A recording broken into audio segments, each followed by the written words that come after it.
Problema sa buhay na ito, nagkaroon siya ng pag-acute sa kanilang spiritual na kalagayan. Father God, will you shower them, sprinkle them, not only sprinkle them, but you're going to pour out your Spirit upon them and refresh them. In the name of Jesus. Hallelujah. Panginoon, ang iyong lingkod po, gamitin niyo nawa po, Panginoon, nasisidlan upang taluyan ng iyong kapangyarihan and your word will flow in the name of Jesus and the power of the Holy Spirit. Amen, amen, amen. I praise God.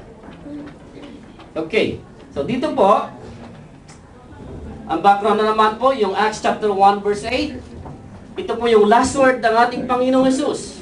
Hindi yung last word na bago siya nalagutan, bago siya namatay. But last word after na siya po ay na-resurrect. Last word na after siya nabuhay na muli.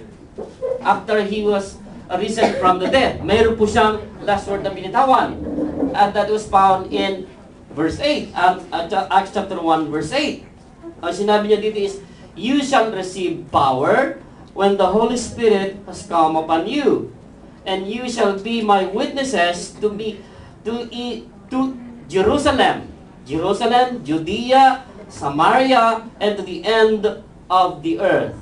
So, ito po yung ninanais, ito po yung vision ng ating Panginoon Kristo, that He wanted that His followers ay ganun din ang kanilang vision, to disciple every people in the nation.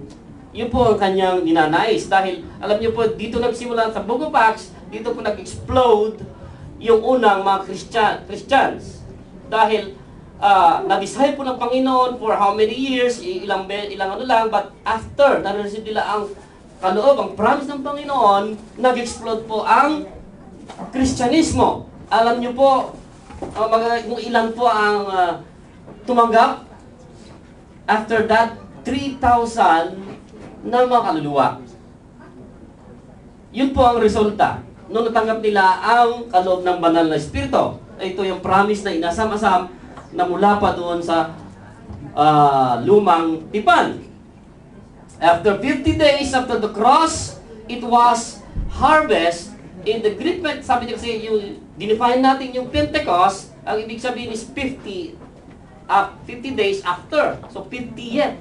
Ika-50, yun ibig sabihin ng Pentecost.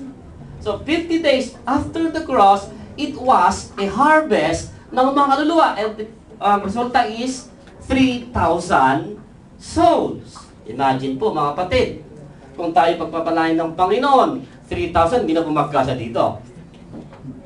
Kailangan na naman natin ng panibagong tatimuno. Amen po ba? Mukhang dumaan ng anghel. Praise God. So ito po yung sinabi ng ating Panginoon na last words niya. So, but kung darating na naman tayo dito sa verse 14, sa verse 17, that it shall come to pass. Ang mga sinambit po ni Propeta Joel, and it shall come to pass in the last days, says God, that I will pour out my Spirit. Kaya napamagatan po, the pouring out of the Spirit. When, kailan kayo yung last days? Kailan nagsimula yung last days? Bago po lahat, mayroon po ang video naman. Para hindi kayo, Wala?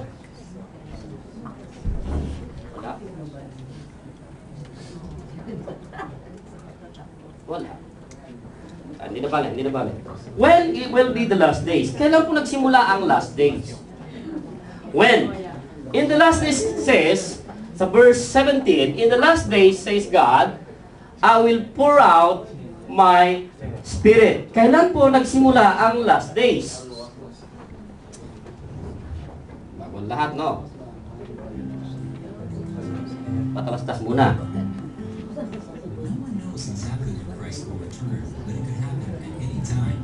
Every second brings us closer to it. That's why it's important for Christians to live every day as though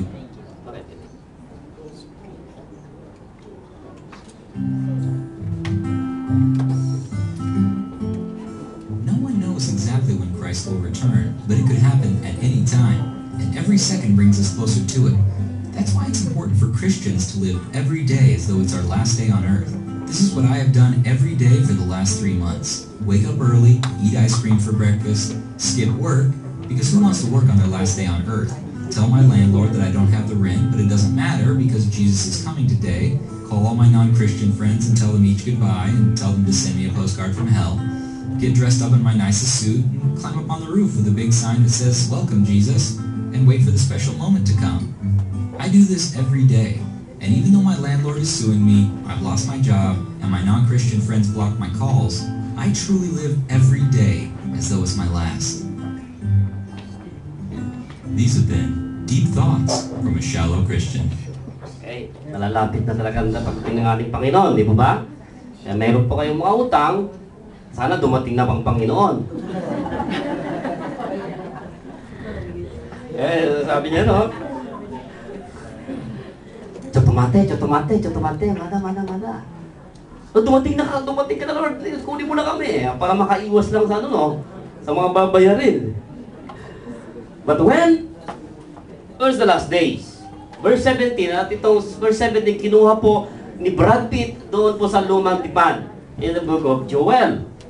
Ang tanong is, are we living in the last days? Nag-usap na kami, Mr. Loy, nung nga pa kami papunta doon sa ano, sa Punaguri noon. Kaya nagsimula ang last days.